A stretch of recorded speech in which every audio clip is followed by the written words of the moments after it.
శ్రీమాత్రే నమః. ఓం శ్రీ గురుభ్యో నమః. హరి ఓం. అందరికీ నమస్తే. అందరూ కూడా అమ్మవారి అనుగ్రహంతో అందరము బాగుండాలి మనసారి అమ్మవారిని ప్రార్థిస్తూ ఉన్నాను. ఈ రోజున సౌందర్యలహరిలోని 35వ శ్లోకం గురించి అయితే మనము విందాము. ఈ శ్లోకంతో కనుక పారణ చేసినట్లయితే క్షయరోగం నశిస్తుందని చెప్తున్నారు. నైవేద్యము తేనె పాలవరవన్నం అమ్మవారికి నైవేద్యం పెట్టాలి. 45 రోజుల పాటు జపం చేయాలి. రోజుకు 1000 సార్లు చొప్పున చేయాలి. ఈ శ్లోకంలో ఆచార్యుల వారు ఏం చెప్తూ ఉన్నారంటే, శంకరుల మనస్సు పంచభూతములు అనే 6 తత్వములు శ్రీదేవి అందే ఐక్యమని చెప్పారన్నమాట.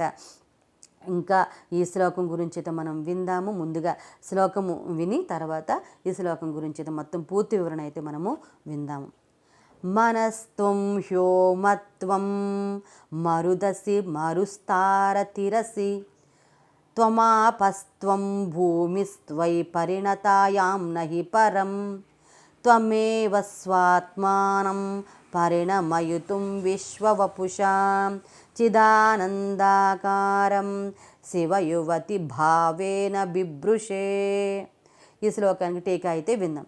హే శివయువతి, ఓ శివుని ప్రియురాల, మనహ ఆజ్ఞాచక్రమునందలి మనస్తత్వమును త్వం ప్లస్ ఏవా ప్లస్ అసి నీవే అగుచు ఉన్నావు. హ్యోమ విశుద్ధి చక్రమునందలి ఆకాశతత్వమును అని. మరుత్ అనాహత చక్రమందలి వాయుతత్వమును. మరుత్సారథి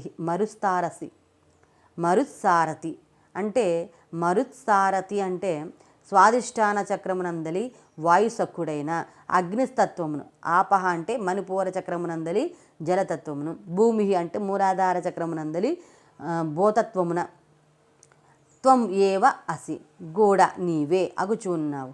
త్వం నీవు పరిణతాయామ్మ ఈ రూపంలో పరిణమించిన అనగా పూర్తిగా తాదాత్మ్యమును పొందిని దానవుగాగా. నహి పరం నీకంటే ఇతరులకు నది కొంచెము కూడా లేదు.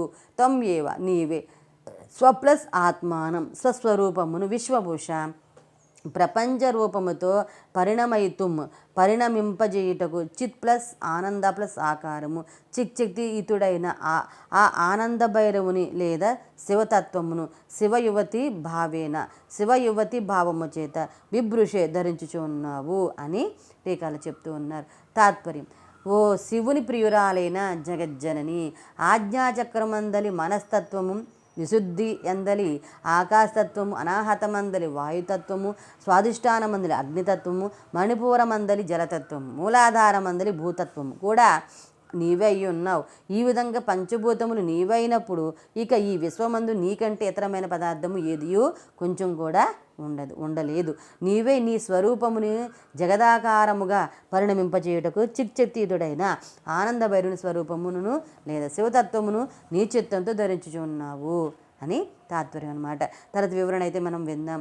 పంచభూతముల్లోను మనసులోను అంతర్లీనముగా నుండు అమ్మ పరాతత్వమే నిరూపణం చెందుచు ఆజ్ఞ, విశుద్ధి, అనాహత, స్వాధిష్టాన, మణిపూర, మూలాధారాది సచ్చక్రములు వరుసగా నియంత్రణ చేయు మనస్సు, ఆకాశం, వాయువు, అగ్ని, జలము, భూమి తత్వములుగా పరిణామము చెందుతున్నవి ఈ శ్లోకంలో చెప్పబడింది.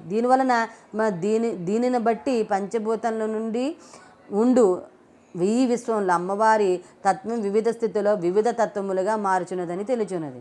కావున ఈ విశ్వంలో నుండి ఉన్నదంతి అమ్మవారే కానీ ఇతర ద్రవ్యము కించిత్తైన లేదని తెలుచుంది.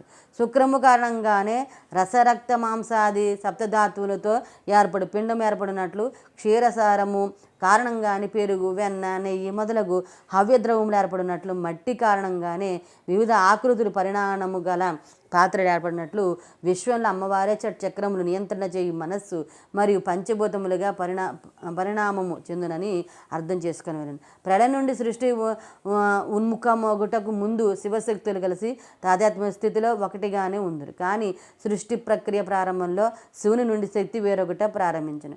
ఈ మార్పు స్థితిని శ్రీ విద్యలో ప్రకాశ బిందు, శుద్ధ ప్రజ్ఞాని, విమర్శ బిందువు ఏర్పడటానియు ఈ మార్పిడి ప్రక్రియ నాద బిందు కళా ప్రేరణలతో జరుగుననియు అందరు. ప్రకాశంలోని అహంకార తత్వమును రఘుగొలిపినది ఈ విమర్శ యొక్క పరావర్తిత లక్షణమే. ఇటు పరావర్తిత లక్షణములు గల విమర్శ శక్తిని శివయుక్తిగా ఈ శ్లోకంలో చెప్పిరి. ఈ విమర్శ శక్తినే కణత్కాంచీదాం అను 7వ శ్లోకమందలి 4వ పాదంలో పురంహతితు హావో పురుషిక అని చెప్పబడింది. సృష్టికి దోహదకారియగు ఈ శక్తితత్వమునే మహా త్రిపుర సుందరిగాను, ప్రళయమునకు దోహదపడు శక్తితత్వము మహాకాళిగాను సంకేతించడు. ఈ శ్లోకంలో తెలియపరిచిన విషయమును అనుసరించి ఉత్తర కౌళుల పూర్వ కౌళులకు సంబంధించిన ఆరాధనలోని తేడాలు లక్ష్మీధర పండితులు తెలుపుటకు ప్రయత్నించారు. కానీ ఆ వివరములు పలు అభ్యంతరములకు లోనగడిచే అట్టి విమర్శలు ప్రతి విమర్శలు అంత ఉపయోగకరం కాదని భావంతో ఇక్కడ తెలుపటలేదు. తర్వాత మనం 36వ శ్లోకం గురించి అయితే విందాము. అంతవరకు స్వస్తి. అమ్మవారి అనుగ్రహణ మనందరిపైన ఉండని కోరుకుంటూ ఉన్నాను. సర్వజన సుగుణము సమస్త మంగళాన్ని వంతు స్వస్తి. ఓం శ్రీ మాత్రే నమః.